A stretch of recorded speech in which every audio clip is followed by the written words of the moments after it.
Et avant la lecture du texte qui nous est proposé pour notre méditation dans les lectures du jour, je vous invite à la prière.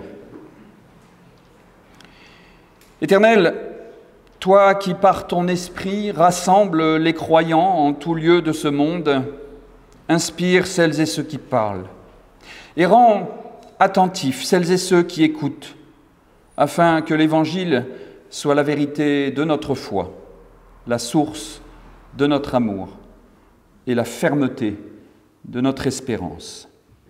Amen.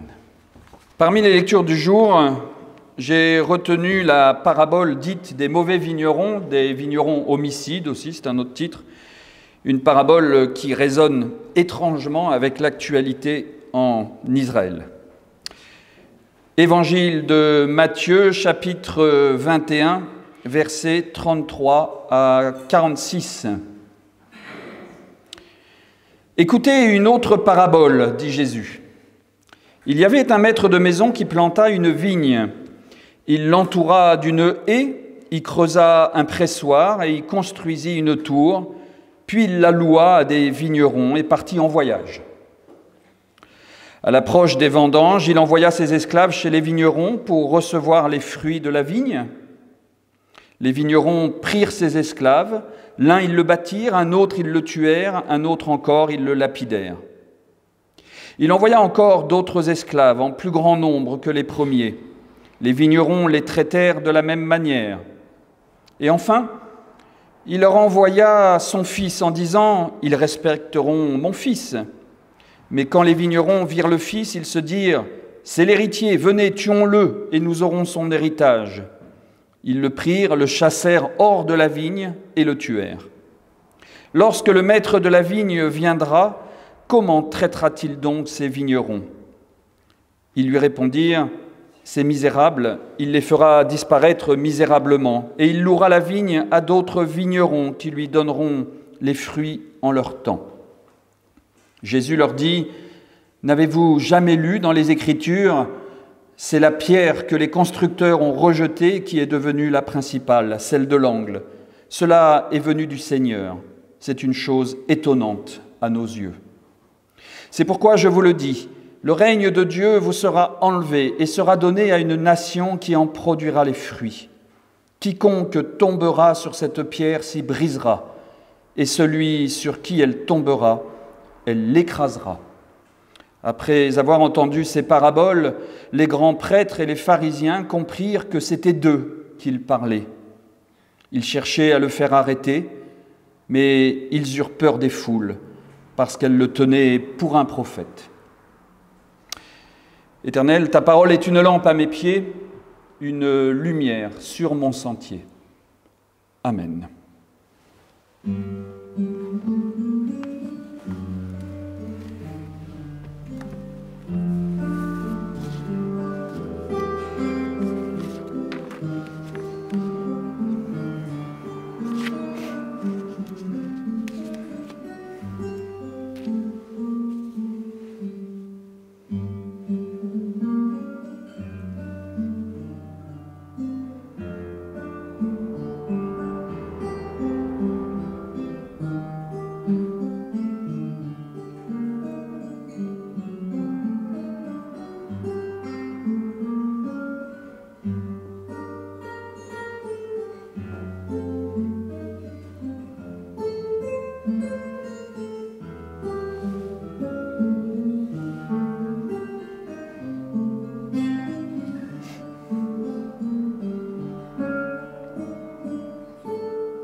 Chers amis,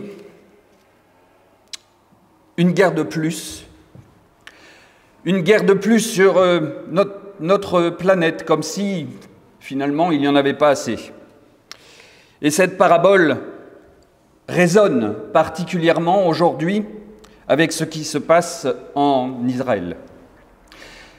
La violence de cette parabole fait étrangement écho à cette violence qui se joue en ce moment entre Israël et la bande de Gaza, entre Juifs et Palestiniens. Alors, n'existe-t-il donc pas une lecture du texte biblique qui pourrait enfin éveiller notre conscience, qui pourrait enfin édifier notre âme et qui pourrait enfin nous élever vers Dieu, malgré la violence de certains textes bibliques? N'y aurait-il pas une lecture qui pourrait enfin nous guider dans la compréhension de la violence qui s'exprime dans toutes ces guerres autour de nous? Une lecture qui nous conduirait vers une paix durable? C'est ce que nous allons essayer de faire ce matin à travers cette parabole des vignerons.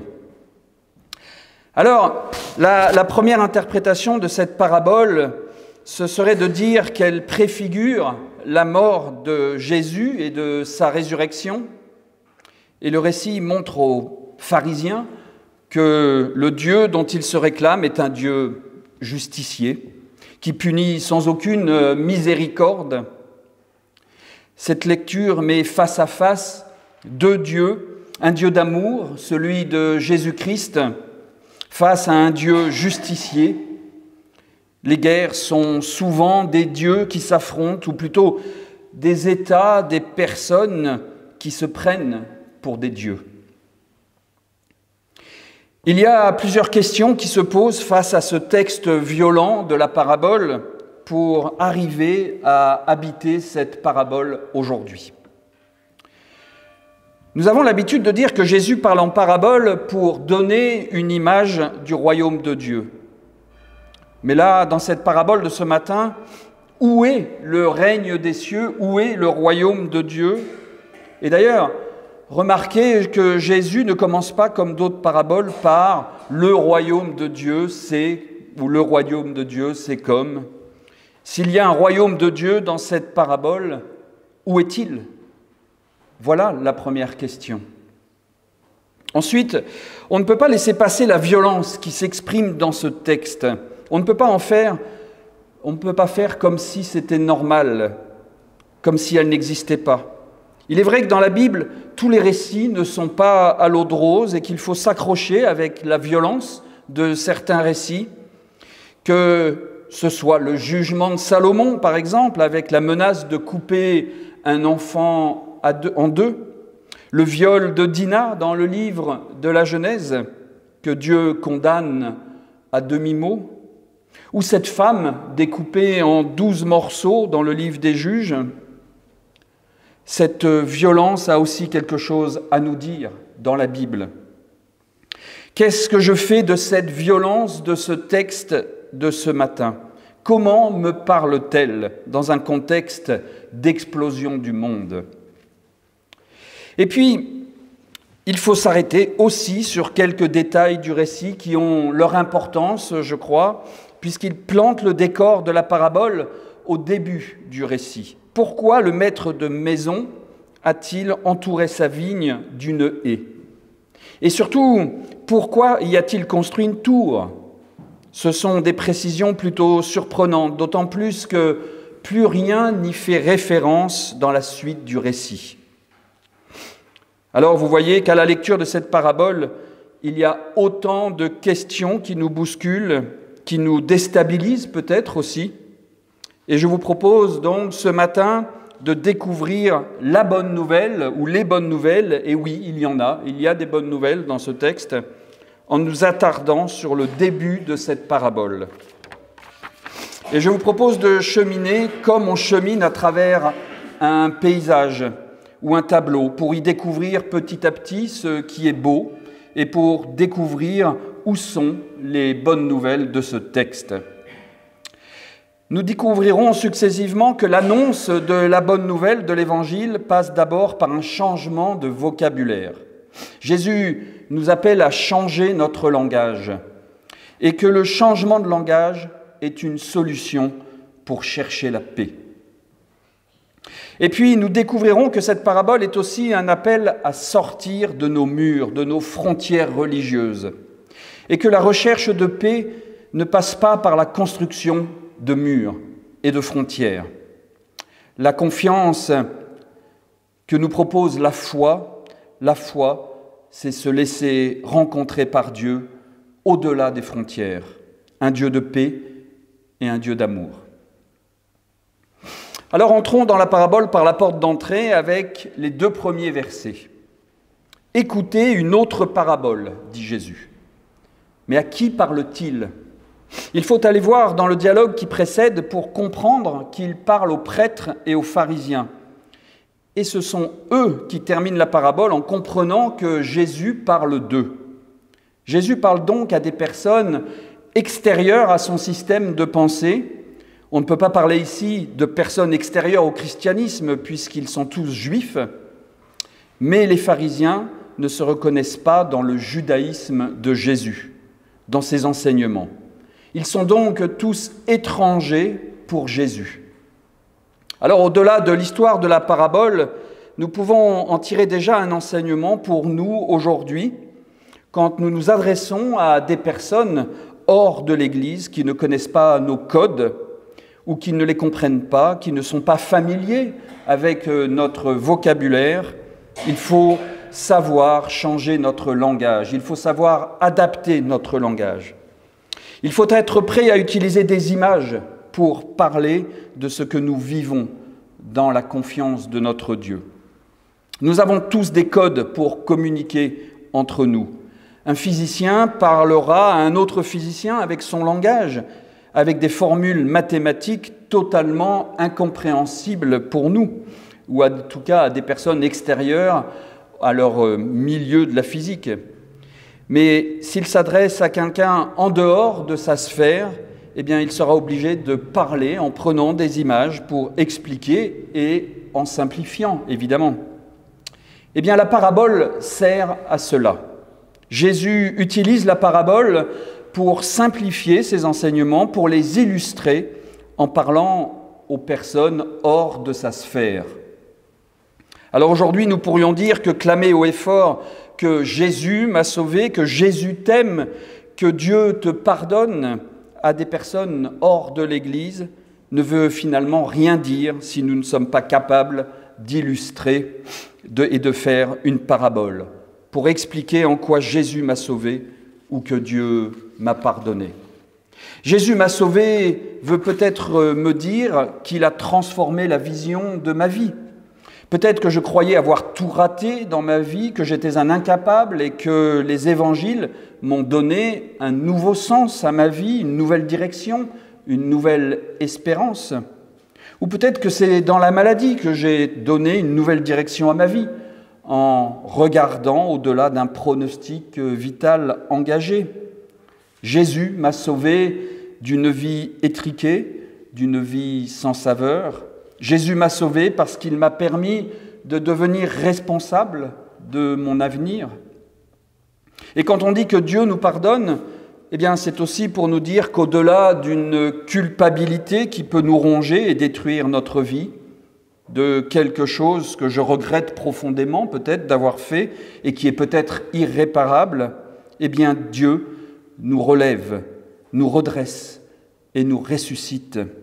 Alors ici, quand Jésus dit aux prêtres et aux pharisiens « Écoutez une autre parabole », eh bien ce n'est pas seulement pour raconter une autre histoire. Il demande à ses interlocuteurs de rentrer en dialogue et d'essayer de discuter.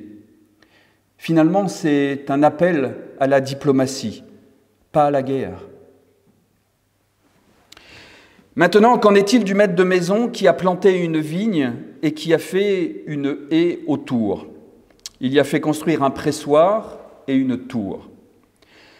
La vigne a toujours été, dans la Bible, le symbole du peuple d'Israël, comme l'explique ce verset du prophète Isaïe, « Or, la vigne de l'Éternel des armées, c'est la maison d'Israël. Et les hommes de Juda, c'est le plan qu'il chérissait. » Alors, quand un auditeur entend parler Jésus au sujet de vigne, il comprend tout de suite qu'il ne s'agit pas d'une leçon sur la taille des vignes ou sur les vendanges que Jésus va leur donner.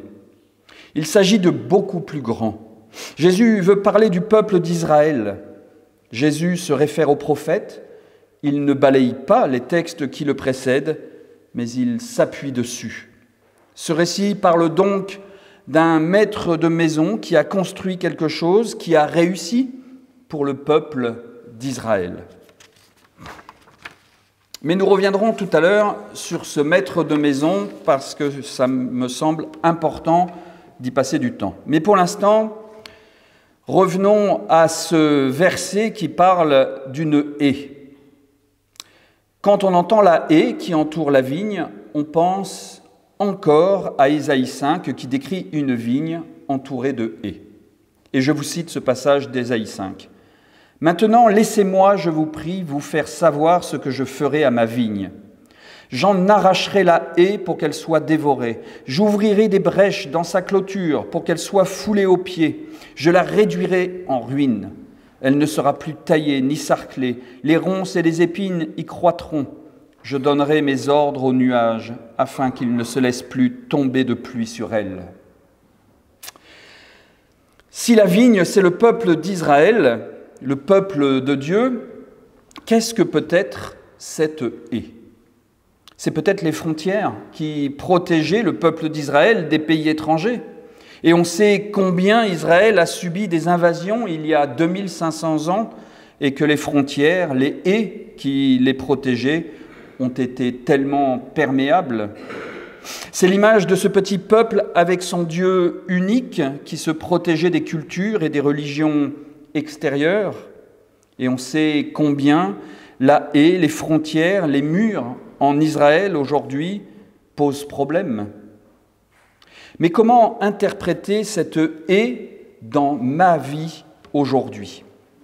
Pour actualiser ce texte, pour le rendre vivant dans ma vie, la haie, je crois que c'est toutes ces barrières que je mets pour me protéger. Ce sont ces frontières qui délimitent ma vie personnelle. C'est tout ce que j'entreprends pour protéger ma vie spirituelle, pour vivre dans une zone de confort, au lieu de me reposer sur la seule protection de Dieu qu'il me propose à travers sa parole. Alors que cette parole m'appelle à m'ouvrir à l'autre, à celui qui est différent et à celui qui est hors de mes frontières intérieures. Au lieu de me reposer sur la seule confiance en Dieu, je cherche finalement à me protéger, à délimiter ma foi par des garde-fous, par des frontières. Cette haie, c'est peut-être tout simplement toutes ces explications plus ou moins rationnelles que je cherche à donner à ma foi pour me rassurer. C'est une sorte de faux cadre rationnel, alors que, nous le savons bien, Dieu est ailleurs, alors que Dieu, c'est l'insaisissable, Dieu, c'est celui qui se tient hors de tout cadre, de toute frontière. La foi, c'est quand on reste ouvert pour se laisser rencontrer par Dieu lui-même. Et dans ma vie de chrétien, je me demande si cette haie, ce ne sont pas ces confessions de foi à rallonge qui embrouillent au lieu d'aider à croire. Alors que la seule confession de foi devrait tenir en quelques mots « Je crois en Dieu par Jésus-Christ ». Un point, c'est tout. Pourquoi parler de sa conception, de sa souffrance, de sa mort, de l'après-mort, etc. Non. Je crois en Dieu, en Jésus-Christ, et inutile de mettre un cadre ou une haie ou une frontière pour délimiter ce que je crois. Cette haie, ce sont tous les murs que je construis et qui m'empêchent de voir au-delà de ma petite vie et qui empêchent aussi de voir chez moi par peur de l'autre, par peur du regard de l'autre, par peur de la rencontre et par peur de l'inconnu. La haie, la frontière, c'est ce qui empêche de considérer son voisin comme un frère.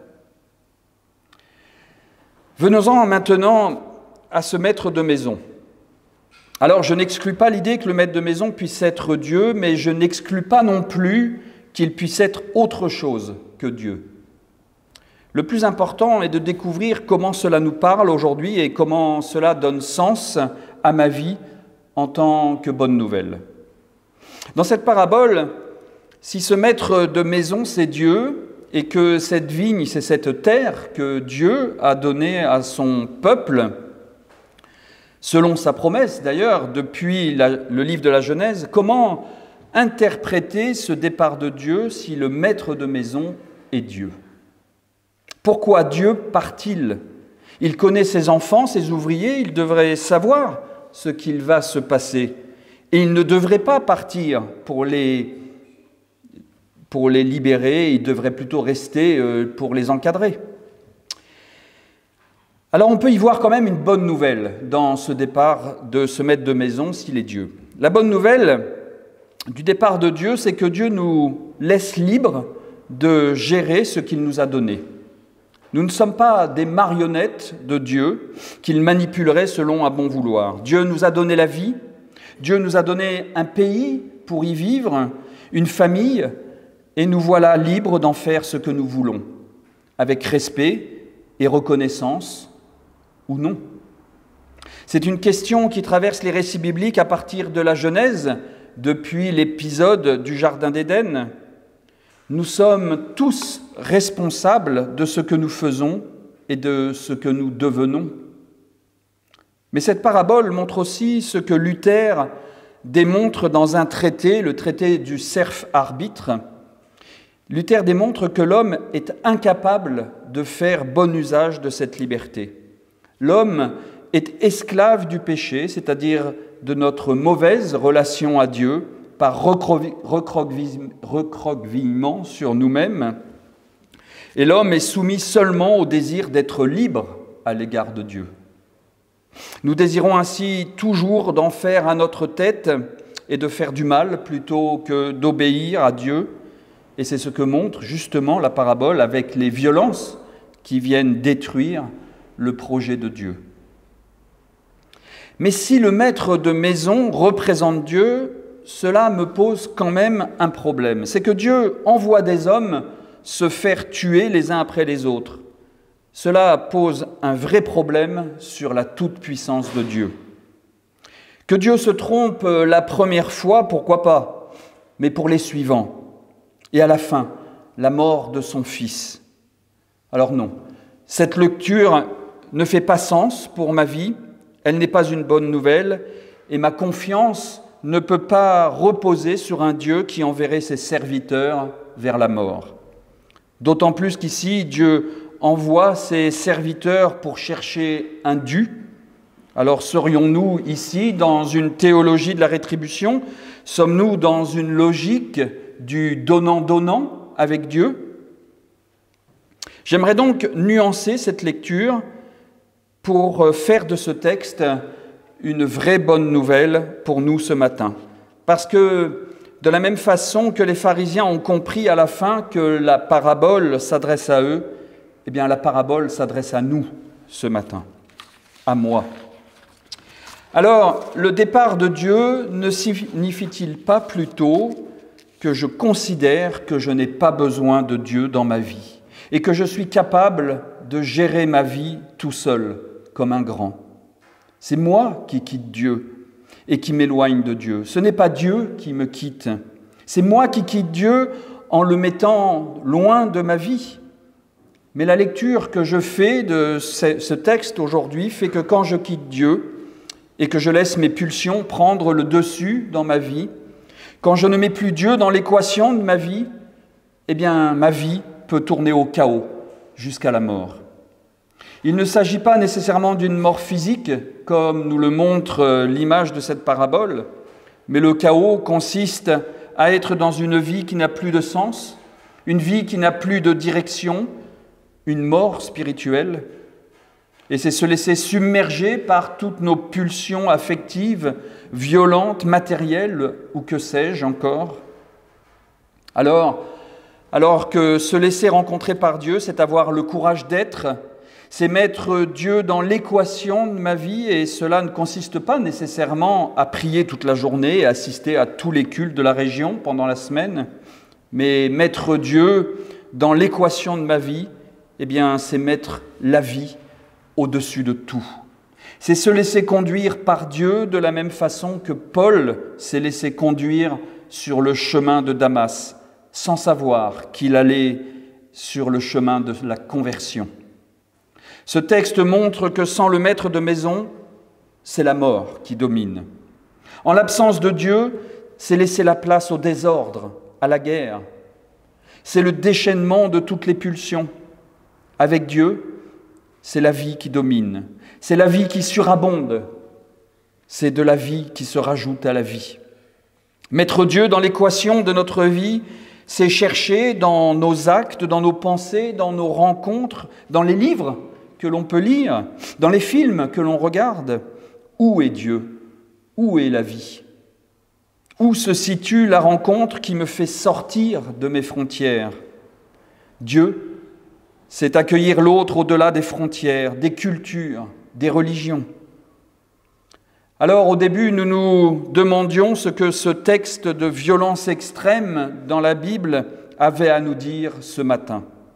Eh bien, je crois que Dieu, c'est se laisser rencontrer par la vie, même au plus proche de la mort, parce que l'amour est plus fort que la mort. C'est rencontrer Dieu dans l'émerveillement de la vie. C'est rencontrer Dieu dans le dialogue avec l'étranger de nos vies.